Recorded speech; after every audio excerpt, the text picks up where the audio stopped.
A reason for my Jacobs hesitation at the 24th overall pick is because there's a guy, Marshawn Lloyd, who was the 25th pick in the third round by the Green Bay Packers. Right now, his dynasty ranking, according to Fantasy Pros, is 120 overall, RB 34, and I think he's just a great stash candidate. I believe he's a full three down back. I know they just paid Josh Jacobs, but I believe Marshawn Lloyd can be the running back of the future for the Green Bay Packers. As I said, third round capital. That's great. This guy has all the metrics you're looking for: 4.46 40, 36-inch vert, 9 foot 10 broad, and he's 5'9", 220 pounds, 92nd percentile BMI. So the guy has the requisite athleticism and size to be a workhorse back in the NFL. And I think he's a very talented back, put in a very good situation in terms of a top scoring offense. But he's just a guy I was pretty high on in the pre-draft process, and I know he's a guy that people were trying to trade into the second round of the rookie drafts to try to get a guy like Marshawn Lloyd, just because he has a ton of upside in that offense. If anything happens to Jacobs and Marshawn Lloyd comes on, he could be a league winner as early as this year. But just over the last two seasons at USC, he was top 20 in yards after contact per attempt, breakaway rate, and PFF elusive rating. So he was a clear, solid back in college over the past few years at USC. There was the size, the athleticism, and the three down skill set. So I think he's definitely a guy you can stash on your taxi squad, who could end up being a league winner this year if Jacobs goes down. Yeah, it's funny you brought up Marshawn Lloyd as a stash candidate. I probably should have texted you who's your stash because that's actually my stash candidate as well. So, as you said, I think Lloyd's definitely talented coming out of college. One thing I looked at though, that I guess that's maybe slightly more of a negative approach where I don't think he has as much 2024 upside as, even if Jacobs gets hurt because you still do have AJ Dillon in there as well. Oh no, not AJ Dillon.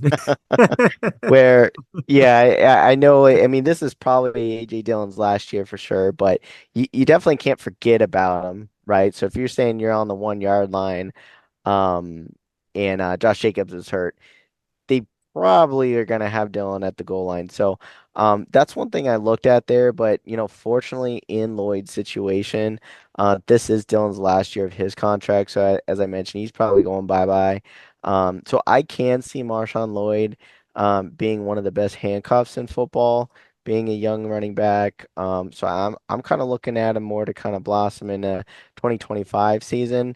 And I know, as Kamish has said many times, that if you really take a deep dive of how Josh Jacobs' a 4 year contract that he just signed is structured, um, you could potentially look at him being cut in the 2026 season, which kind of does pave and paint a story for Marshawn Lloyd's starting potential.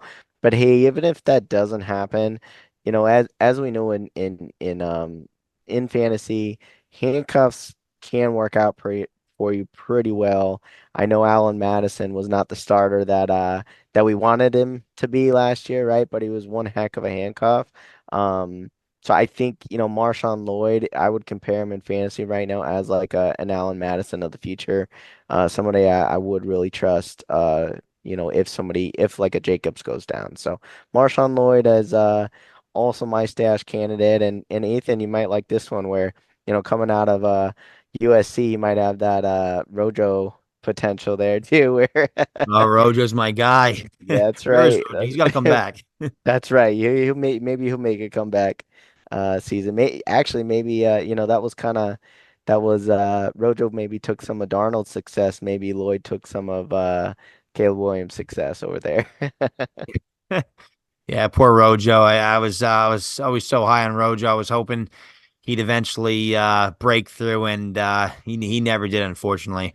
But looking at Jacobs' contract, according to Spotrac.com, it's I feel like there is actually a potential out after the 2024 season. I think with a post 6/1 release date in 2025, it would have a dead cap of 3.1, but they'd save $8.2 million next year, and it would kind of push the dead cap hit into 2026, which would be 6.2, 6.3 roughly million in 2026. So if Jacobs does go out there and is injured, and Marshawn Lloyd starts to come on, who knows with Josh Jacobs? Maybe he won't even be there after 2024. You know how these NFL contracts are heavily weighted in those first couple of years, and there's outs all over the place. So there's never a sure thing, especially at the running back position.